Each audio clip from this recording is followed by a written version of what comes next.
Patent అంటే ఏంటి? Patent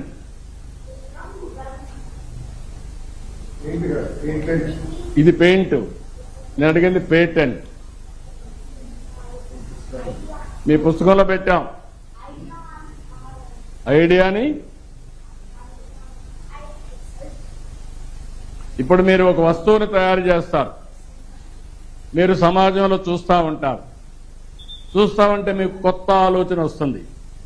మీలో ఎప్పుడు కూడా ఒకటి ఉండాలి, రొటీన్గా ఆలోచిస్తే మీకు ఆలోచనలు రావు, వినూత్నంగా ఆలోచిస్తే కొత్త ఆలోచనలు వస్తాయి. ఆ కొత్త ఆలోచనే ప్రయోగాలకు దారితీస్తుంది. అప్పుడు కొత్త వస్తువుల్ని మీరు తయారు చేస్తారు, ఇన్నోవేట్ చేస్తారు. తయారు చేసిన వస్తువుని మీరు పేటెంట్ రైట్ తీసుకుంటారు. ఎందుకు పేటెంట్ రైట్ అంటే ఇది ఎవరు కాపీ కొట్టకుండా, మీరు తయారు చేసిన ఇంకొకరు కాపీ కొట్టి మీకంటే ముందు వాళ్ళు మార్కెట్లోకి వెళ్ళిపోతే మీ దానికి విలువ ఉండదు. కాబట్టి అది పేటెంట్ తీసుకుంటారు. ఆ పేటెంట్ తీసుకుంటే దాన్ని ఎవరు డూప్లికేట్ చేయడానికి వీలు లేదు, అది మీకే ఉంటుంది. దాన్ని మీరు ప్రొడక్షన్లోకి వెళ్ళి మార్కెట్ చేసుకోవచ్చు. అది పేటెంట్ అంటారు. అందుకనే ఇలాంటి కొత్త కొత్త ఆవిష్కరణలు చేస్తూ ఆ ఆవిష్కరణలు మీరు రిజర్వ్ చేసుకోవాలంటే పేటెంట్ తీసుకోవాలి.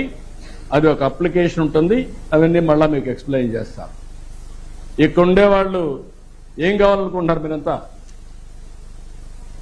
మొన్న ఓకే, ఇక్కడ ఉండే వాళ్ళల్లో 7వ తరగతి నుంచి వచ్చారు 8కి, అవునా కాదా? మీరు A1 హైయెస్ట్ కదా, A1 అంతేనా? ర్యాంక్ ఈజ్ హైయెస్ట్ A1 వచ్చాడు, చేలు పైకెత్తండి. A1 ఓకే, A1 వచ్చిన వాళ్ళు మళ్ళా నేను చూస్తాను మీ పుస్తకం ఇది ఓకే దించండి. A2 వచ్చిన వాళ్ళు చేలు పైకెత్తండి. A2